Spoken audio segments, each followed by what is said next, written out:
Have you got comfortable working from home, attending online meetings, achieving your targets in your T's and PJs while your kids are shouting in the next room? Or are you frustrated with having to put in extra hours and cannot wait to meet your colleagues, meet your clients, talk your heart out besides the coffee machine? Whatever your thoughts may be, you are concerned about the future of work. While the world is debating about whether or not to bring employees back to office, you are wondering whether your company will bring you back to office, the number of employees your company will bring back to office, which company will bring you back, what employees, which company may allow what employees to work from home. McKinsey Global Institute have published their report on the future of work on February 2021. They studied how the working atmosphere will be affected by the pandemic's aftermath, and this video will discuss that report.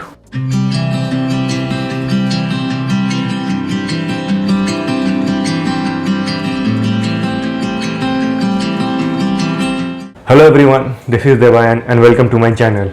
In this video, while we discuss the future of work, we will also be trying to analyze whether you are going back to office or not, what will the economy be like for you, your city and your country, what jobs would increase and what would decrease, what the job mix would be like, and finally, what policymakers and job creators need to do to ensure the change is adopted with maximum ease. The full report is available for free on their website. If you want to read the full report, do check out the description for the link. If you want to read a summarized version of the report, you can read my blog on the same topic, also in the description.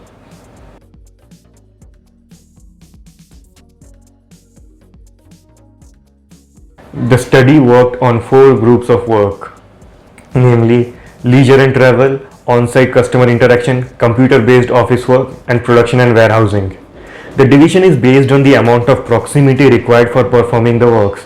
These arenas have varied requirement for human-to-human interaction and proximity. While computer-based work could be entirely shifted to working remotely, sectors under on-site customer interaction like healthcare, personal care, retail need physical presence of people at higher proximity.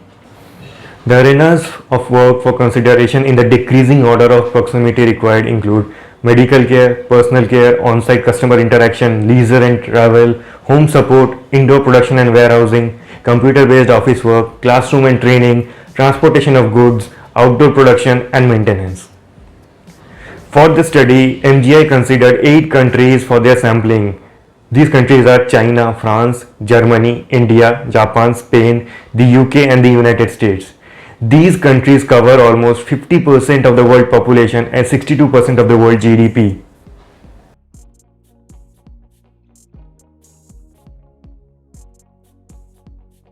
The coronavirus pandemic pushed for many changes to our approach to working. We have been forced to adapt to changes in the work environment.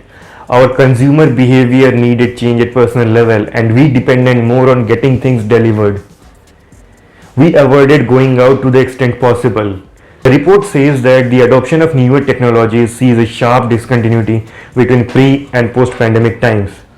The increase in adoption of digital life transcended expert predictions. Among the changes we have seen in the past 2 years, 3 significant trends are likely to continue even after the rage of pandemic has subsided. These 3 trends include hybrid remote work. The findings say that much work would be achieved through remote work, unlike previously predicted. Jobs of sales, legal arbitration, classroom teaching, real estate tours, and even expert guidance in services could be delivered remotely. Working remotely also enables a single expert person to do the task of many individuals. 20 to 25% of the workforce could work from home 3 to 5 days a week without losing productivity. In advanced economy, this percentage could even be higher.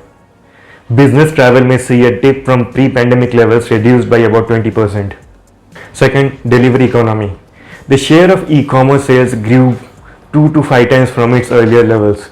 This growth is likely to sustain at a 75% of the late majority who adopted digital retails for their goods are likely to continue with the same. They reaped benefits of comfort of getting things delivered and have adopted to this way of life and are likely to continue ordering online, getting things delivered online. So delivery economy is going to get a boost from these 75% of the late majority who adopted to the digital technology of late. Other forms of online consumption include telemedicine, OTT platform, online banking, all of which have taken off well in the pandemic. Even doctors are willing to provide consultancy over a video call. This transition will give rise to jobs like transportation and warehousing, while employment in retail will see a downfall. Many of these jobs will be created by the gig economy, the economy of renting, and will give rise to independent workers, freelancers, etc. The third trend that is likely to continue is adoption of automation and artificial intelligence. Routine jobs had declined even during 2008 recession, but that was achieved by reconfiguring workforce.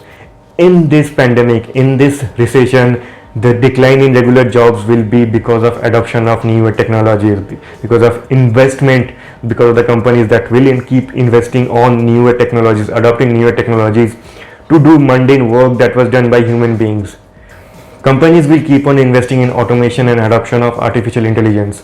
Automation can result in lowering the dependence on the human labor force. Companies have begun investing in artificial intelligence, augmented reality, automating their process to achieve greater efficiencies. Two-thirds of the company executives are thinking to increase their investment in automation and artificial intelligence. More significant deployment of robots will happen in the areas that require higher proximity. Once the pandemic subsides, the company will continue to cash in on their investments and are likely to refrain from hiring workforce to the pre-pandemic level. So mundane regular jobs will see a decline, whereas high-paying managerial jobs that require ideation, that requires time management skills, that requires workforce management skill, optimization, these skills will see a rise in demand. So if you are someone whose job is at the risk of being taken over by the machines, taken over by automations, artificial intelligence, try reskilling yourself. Look at the areas where human touch, human brain, human thinking is necessary, and try upskilling yourselves to those jobs so that you are pandemic proof. Your employment is pandemic proof. You don't lose your job, you get another job that is better, that is high paying.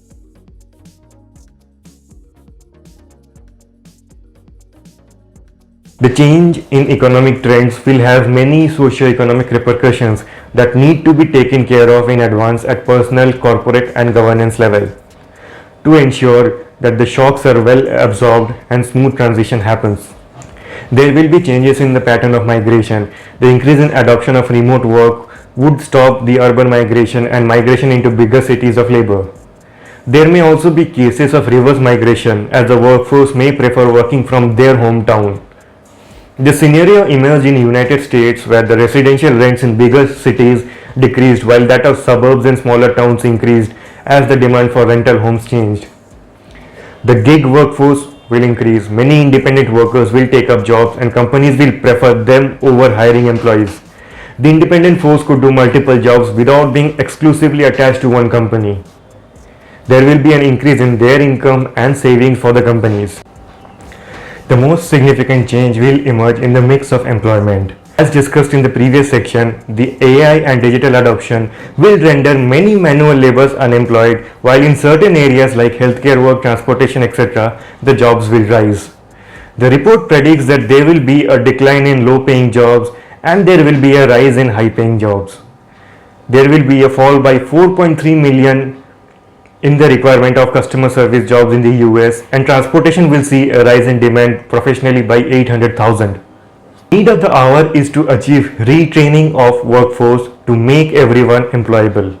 You need to retrain yourself if you find there is a threat to your job. The pandemic has given rise to people taking up courses for self-improvement, and they are the people who would be agile enough to the changing times.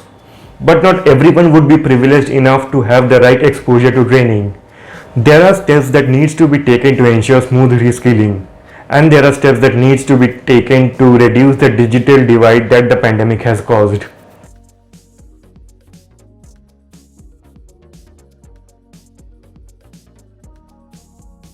As reskilling is imperative, making the process smooth and effective should be our concern at this moment. We need to understand the areas where reskilling is required, the demography of citizens who would opt for reskilling, and how best to reach out to them. Someone with a college degree may not need reskilling like someone without one may need. And illiterate immigrants may need reskilling, so do the ethnic minorities and women. Corporates and policymakers must come together to make changes in the current scenario to provide an equitable transition to the workforce to suit the required employment mix. Companies need to identify what work can be done remotely without affecting the efficiency and what work needs employees to be on site. They need to change the policy so that both works continue in cohesion. Reskilling and training that the companies did previously needs a revamp. The requirement for training will increase. The hiring process requires a change with a focus on skills instead of degrees. To reach out to minorities and socially backward people, they could emphasize diversity inclusion practices. Policymakers need to expand the digital infrastructure to enable digital transition to avoid uncontrollable unemployment. Even a percentage of rural households in the advanced economy lack access to the internet. The policymakers can provide income support while people are undergoing retraining so that the income continue to be filling their bank account, so that the demand in the market sustains, so that we do not have a dip in demand in the economies and prevent further recessions. Furthermore, the policymakers can revamp their labor policies and make them friendly for the independent labor force for the freelancers. Licensing and certification could be restructured so that people lacking academic degree but having skills can take up employment. Revamping licenses also helps reduce the entry barriers for new entrants. Earlier, people with degrees only were given licenses and they were only eligible for employment. If this policy is revamped, if new independent employees, independent workforce could get those licenses, it will make them employable. Employment should be on the basis of skills and not just on the basis of degrees, because many people have had access to informal education that do not result in degrees but do result in skills, and if they have the skills that the economy needs, they should be employable. The only thing that's coming in between them and their employability, the licensing and the certification, this needs a revamp. Finally, the local government need to use this opportunity of reverse migration to improve the local economy by providing real estate and other services, the much needed boost to suburbs and rural areas.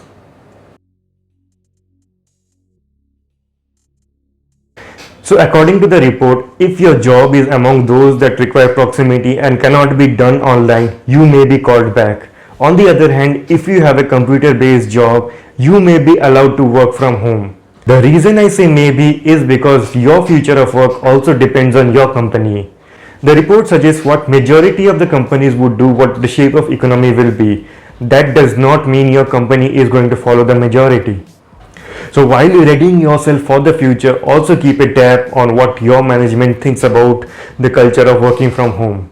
While you're working from home, try reskilling yourself to the changing technologies, which would be an important factor even more after the pandemic. Also try to help educate people around you in terms of training they may require. Make them aware of the upcoming technologies, of the trending technologies, of the job trends, of the jobs that may rise in the future, and help them get access to reskilling avenues, to training avenues, so that they can develop themselves, they become more and more employable. Thank you for watching this video. If you find my content useful, do like and share my video with your colleagues, friends, bosses, managers, students, teachers, everyone. Also subscribe to my channel if you haven't already. That gives me a boost to come up with more such content for you. See you in my next video. Till then, take care, keep marketing.